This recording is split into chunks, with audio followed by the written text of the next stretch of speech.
y'all, this is Liz with Gun Gals, and I'm here to answer more of y'all's questions.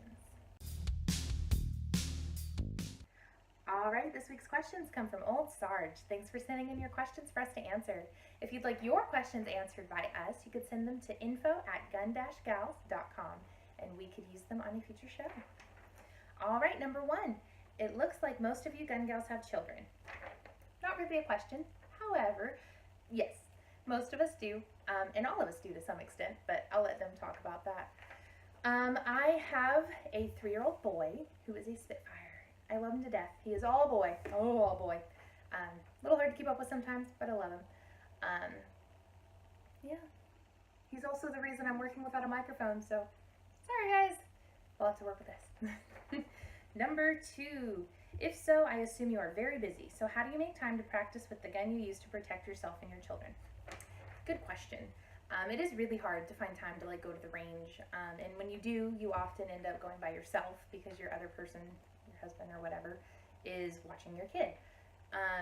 So yeah, that does make it difficult, especially if you live in a place where you didn't grow up all your life, or you haven't really made a whole bunch of friends, or your family's nowhere nearby. So that is difficult. The best way I found is, number 1, I found plugging into local groups like A Girl and a Gun, or the Well-Armed Woman has a bunch of groups as well. And there's groups for guys as well.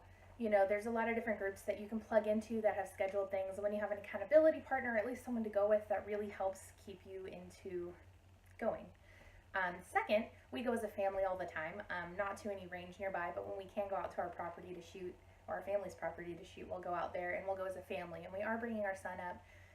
Knowing good, proper range rules, we keep a safe distance with him, we take turns shooting. But that's really important, bringing your family out, let it be a family activity, and then you're more likely to be able to get out there. Third, I do a lot of at-home practice. Dry firing with snap caps, which are fake bullets that go in your gun and can safely dry fire. It doesn't work for all guns. Make sure that you're using the proper stuff and look it up definitely before you do it. But there's a lot of cool drills that you can use that are really invaluable to use. I do it all the time.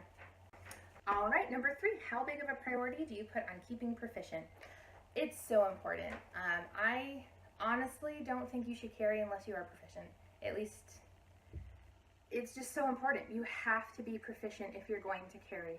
If not, you can put yourself in a very bad situation, way worse than maybe even if you weren't carrying. So just be very, very conscious of that. I'm not saying that it's better not to than to carry. It's very important to carry and exercise your Second Amendment rights, but it's just as important to be a responsible gun owner and a responsible carry permit owner, and be proficient. Practice. Know what you're doing. Know what would happen in case something were to happen. It's super important. Number 4, how much shooting do you get to do now, and how much would you like to shoot? How much would I like to shoot? If, our goal in life, our dream would be to, Shane and I own a range. That way we could, shoot every day. And also to let other people shoot. But we, if we could, we would be out there every day. Every day. Unfortunately, that's super expensive. And it's just not feasible right now. And it probably wouldn't even be feasible if we owned the range, honestly. But yeah, we'd love to shoot every day. Right now, we try to get out at least once a month to do some serious practicing with our carry weapons. So we're at least going out there that often. We have been going out more often than that. And especially since I've plugged in with our local A Girl and a Gun chapter, we've actually plugged in even more. And I've been able to go shooting a lot more with them. So it's really awesome.